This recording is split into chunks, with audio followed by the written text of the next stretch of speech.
fast it was hard to understand why he'd been moved from one to another.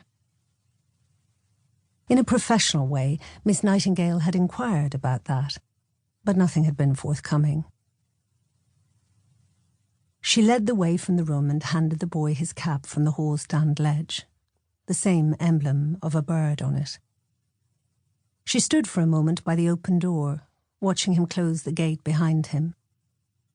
His short trousers made her wonder if he was cold, his knees seeming vulnerable and fragile above grey woolen socks, the blue and red of his blazer and his cap repeated on the border. He waved, and she waved back. No other child was due that evening, and Miss Nightingale was glad. She tidied her sitting room, reclaiming it after the week's visitors, her own again, until 10 o'clock on Monday morning, when dull Francine Morphew came. Piano and sofa and armchairs crowded what space the room offered. Staffordshire figures of soldiers paraded on either side of a carriage clock on the mantelpiece. Pot lids and the framed trays of chocolate moulds her father had collected decorated the walls, among watercolours and photographs. Daffodils in vases were on the sofa table and on the corner shelf near the door. When she had tidied, Miss Nightingale poured herself a glass of sherry. She would say nothing to the mother if the mother telephoned to ask how the boy was getting on. It was a secret to share with no one except the boy himself, to be taken for granted between them, not gone on about. The mother was a foolish kind of woman. When Miss Nightingale had sat a little longer, she turned on the electric fire, for the April evening was chilly now. Warmly, happily, it seemed that years of encouragement and instruction, offered for the most part to children without talent or interest, had at last been rewarded.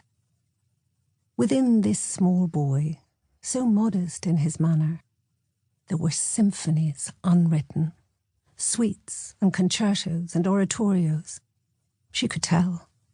She didn't even have to think. While darkness gathered, and when her second glass of sherry had been sipped away almost to nothing, Miss Nightingale sat for a few minutes longer. All her life, she often thought, was in this room, where her father had cosseted her in infancy, where he had seen her through the storms of adolescence, to which every evening he had brought back from his kitchens another chocolate he had invented for her. It was here that her lover had pressed himself upon her and whispered that she was beautiful, swearing he could not live without her. And now, in this same room, a marvel had occurred. She felt her way through the gloom to the light switch by the door. Enriched with echoes and with memories, the room would surely also be affected by this afternoon. How could it be the same? But when Miss Nightingale turned on the light, nothing had altered.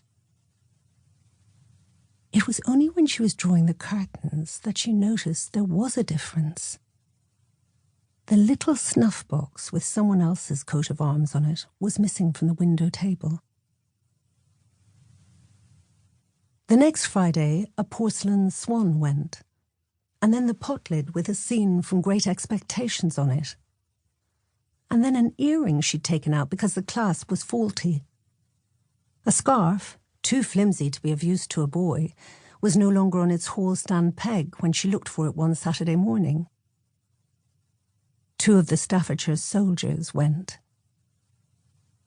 She didn't know how he did it.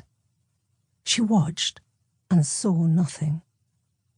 She said nothing either, and so unaffected was the boy himself by what was happening, so unperturbed by his own behaviour, that she began to wonder if she could be mistaken, if it could be one of her less attractive pupils who was light-fingered, or even if she had only just noticed what might have been taken from her over a period of time. But none of this made sense, and her flimsy excuses all fell apart.